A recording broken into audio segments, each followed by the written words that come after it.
እንዴት ናችሁ? ደህና ናችሁ ወይ? እሑዳችሁ እንዴት ነበረ? ካምፓላ ዛሬ ዝናባማ ነበረ። ሰብስክራይብ ማድረጋችሁን አትርሱ። ሼር አድርጉት፣ ላይክም ይደረግ ቪዲዮ። ዛሬ እንግዲህ ከሰዓቴን በጥቂቱ ላስቃኛችሁና ስለ ካምፓላም የተወሰነ ነገር አወራችኋለሁ። ከሰዓት በኋላ እንግዲህ ዝናባማ ነበረ። እየዘነበም ይሞቃል ካምፓላ ውስጥ። የምሰራቸው ነገሮች ስለነበሩኝ እነሱን ለመስራት እንግዲህ እንድነቃቃ ከሚያደርጉኝ ነገሮች አንዱ ፊቴን እንደዚህ ቡና በዚህ መልኩ መቀባት ነው። ጀስት ቡናውን በውሃ ብቻ አድርጌ ፊቴን ለቀለቀዋለሁ እና በጣም ነው የሚያነቃቃኝ። ለፊትም ጥሩ ማስክ እንደሆነ አይቻለሁኝ። እና ዝናብ ዛሬ ድብልቅ ያለ ዝናብ ዘንቧል፣ ግን ሙቀት አለው፣ አይቀዘቀዝም ነበረ። ከሰዓት ላይ እንግዲህ በተወሰነ ደረጃ አሳያችኋለሁኝ። ወጣም ብለን ነበር ከልጄ ጋር፣ እሱንም አሳያችኋለሁኝ። ሰብስክራይብ ማድረጋችሁን ግን አትርሱ። በፊቴም ተለቅልቄ እንደገና ቡና እየጠጣው ተረክ ነቃ ብዬ እየሰራው ነው ማለት ነው። እና እንግዲህ አዲሱ ሰፈር እየለመድኩት ነው። ሰሞኑን የመጣሁት እንግዲህ 2 ሳምንት አለፈኝ። ውጥር አደረገው ፊቴን ቡናው። ከዛ በኋላ ውልጭ አድርጌ የታጠብኩት። በነገራችሁ ላይ እስቲ ሌላ ቪዲዮ ሰራላችኋለሁ። የሺያ በተር አንድ በጣም ትንሽዬ ጣቴ ላይ አድርጌ ነው ማዳረሳት። በተለይ ደረቅ ፊት ላላችሁ ሰዎች በጣም በጣም አሪፍ ነገር ነው። ከዛ ወጣን ከልጄ ጋር ወክ እያደረግን ነው። ከዛ ጋር ወጣን እና እንግዲህ አካባቢያችን ላይ ዞር አለንና መብላት እፈልጋለሁ የዩጋንዳ ምግብ ብላ ነበረ። እሱንም ለማድረግ ነው የወጣ ነው። 10,000 ሽልንግ ማለት ነው። ይሄ እንግዲህ $1 3600 ሽልንግ ነው። በዛ ብዙት እንግዲህ ስንት እንደሚሆን በኢትዮጵያ ብር 10,000 ሽልንግ በ10,000 ሽልንግ በኢትዮጵያ 400 ብር አካባቢ መሰለኝ። እሱን ከ10 ብር ወይም ከ10,000 ያልበለጠ እኔ የዩጋንዳ ምግብ መብላት ፈልጋለሁ ብላኝ ነበረ። በነገራችሁ ላይ የዩጋንዳ ይሻላል። የኢትዮጵያ ወይም የአበሻ ምግብ ካምፓላ ውስጥ በጣም ውድ ነው። የዩጋንዳ ሬስቶራንት ሄድን። በ10 ብር እሷ የምትፈልገው ወይም በ10,000 ሽልንግ የምትፈልገውን ምግብ አላገኘችም። ሁሉም ከ10,000 በላይ ናቸው። ስለዚህ ሌላ ሬስቶራንት እንሂድ ብላኝ ወደ ሌላ ሬስቶራንት ደግሞ ሄድን። እዚህ እኛው ሬስቶራንት ላይ የምትፈልገው ምግብ አለ። ዋጋውም 10,000 ነው አናቱ ላይ። በ10,000 ሽልንግ ወይም ደግሞ 400 ምናምን ብር ምን አይነት ምግብ ይበላል የሚለውን በዛው ላሳያችሁ። እንዳልኳችሁ ደግሞ ስለ ዩጋንዳ በጥቂቱ ዛሬ አወራችኋለሁኝ። እንግዲህ ይሄ ነው ምግባቸው። አሳ ነው፣ ፊሽ ስቲው ነው የሚሉት። ከዛ ማቶኬ፣ ዱባ፣ ፖሾ፣ ሩዝ እና ስኳር ድንች፣ የተቀቀለ ዱባ አንድ ላይ። ከዛ በፊሽ ስቲው 10,000 ሽልንግ ወይም 400 ምናምን የኢትዮጵያ ብር ማለት ነው። ምናምን እምላችሁ በትክክል ስላልደመርኩት ነው።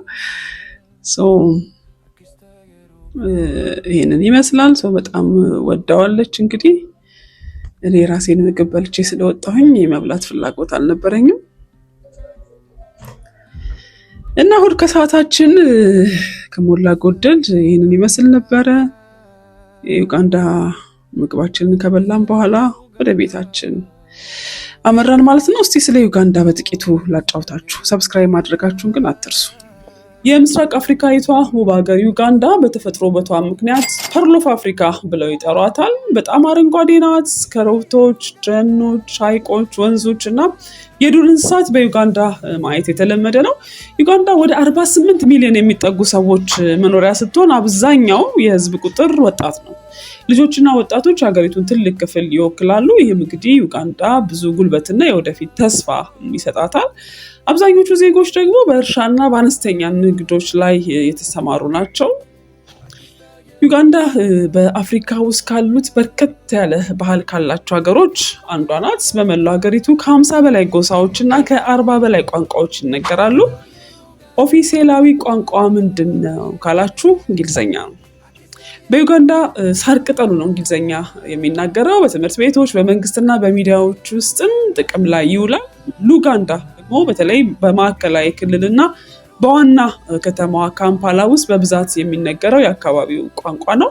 ሌሎችም የተለመዱ ቋንቋዎች ሩኒያንኮሌ፣ ሩኪጋ፣ ሉሶጋ፣ ኦቾሊ፣ ላንጊ፣ ኦቴሶ እና የመሳሰሉት ይገኙበታል። እያንዳንዱ ጎሳ አለባበስ፣ የምግብ አሰራር፣ ጭፈራ፣ ሽማግሌዎች የትልልቅ ሰዎችን ሰላምታ አሰጣጥ እና እንደ ሰርግ፣ ልደት እና አስፈላጊ ዝግጅቶችን የማክበር ሁኔታ ራሱ የቻለ መንገድ አለው። ዩጋንዳ እንግዲህ በተለይ ለስደተኞች ባላት ደግነትና እንግዳ ተቀባይነት ትታወቃለች። አገሪቱ ከ1.5 ሚሊዮን በላይ ስደተኞችን የምታስተናግድ ሲሆን ይህም እንግዲህ በዓለም ላይ ካሉ ትልልቅ ስደተኞችን ከሚያስተናግዱ ሀገሮች አንዷ ያደርጋታል ማለት ነው።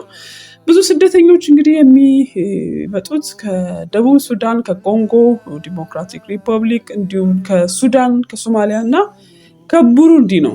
በአብዛኛው ቁጥር ያላቸው የሚመጡት ከነዚህ ሀገር ነው። ዩጋንዳ ልዩ የሚያደርገው እንግዲህ ስደተኞች በካምፕ ውስጥ አለመቆለፋቸው ነው። በነፃነት እንዲንቀሳቀሱ፣ እንዲሰሩ፣ እንዲያርሱም ጭምር እንዲሁም ልጆቻቸውን ወደ ትምህርት ቤት እንዲልኩ ይፈቀድላቸዋል። ይህም እንግዲህ በዩጋንዳ ውስጥ ያሉት እንግዶችን የመቀበል ጠንካራ ባህላቸውን ያሳያል ማለት ነው። ዋና ከተማዋ ካምፓላ ናት። በሀገሪቱ ውስጥ ትልቁና በጣም ስራ የበዛበት ከተማ ነው ካምፓላ። ትራፊኩ፣ ገበያው፣ መጨናነቁ፣ ሙዚቃው በንግድ የተሞላች ናት ካምፓላ። ሌሎችም እንግዲህ ከተሞች አሉ፣ ጉሉ፣ ሊራ፣ ምባሌ፣ ጂንጃ፣ ምባራራ፣ ማሳካ፣ አርዋ፣ ሆይማ እና ሌሎችም ከተሞች አሉ። እያንዳንዱ እንግዲህ ከተማ የራሱ የሆነ ባህሪ ያለው፣ አንዳንዶቹ በጣም የንግድና የተጨናነቁ ቦታዎች ናቸው፣ ከተሞች ናቸው። ሌሎቹ ደግሞ የተረጋጉና በተፈጥሮ በተራሮች ወይም በሐይቆች የተከበቡ ናቸው። ዩጋንዳ እንግዲህ ማደግ ቀጥላለች የተባለላት አገር ናት እና ብዙ ከተሞቿም ቀስ በቀስ እያደጉ ትልልቅ ከተሞች እየሆኑ ነው። በቀላል አነጋገር ዩጋንዳ የብዙ ሰዎች፣ የብዙ ቋንቋዎች እና የብዙ ባህሎች ሀገር ናት ማለት ነው። ነገር ግን አንድ ጠንካራና የአንድ መንፈስ አላት፣ የአንድነት መንፈስ አላት እና እንግዶች የሚቀበሉበት፣ ምግብ የሚያጋሩበት፣ ሽማግሌዎቻቸውን የሚያከብሩበት እና የቤተሰብና የማህበረሰብ ጋር በቅርበት የሚኖርበት ቦታ ነው ማለት ነው ዩጋንዳ። ሌላው እንግዲህ እንደ ድህነትና ስራ አጥነት ያሉ ተግዳሮቶች በዩጋንዳ ሊያጋጥም ይችላል። ነገር ግን ህዝቦቿ ጠንካራና ተስፋ ሰጪ ናቸው፣ በተስፋ የተሞሉ ናቸው እና ከሞላ ጎደል ዩጋንዳ ይችን ትመስላለች። ሌላ ስለ ዩጋንዳ ማወቅ የምትፈልጉት ነገር ካለ ኮሜንት ላይ አስቀምጡልኝ። ይህንን ቻናል ሰብስክራይብ በማድረግ ቤተሰባችን ይሁኑ። ላይክ እና ሼር ማድረግ አትርሱ። በሌላ አሪፍ ቪዲዮ እስከምንገናኝ ሰላም ሁኑልኝ።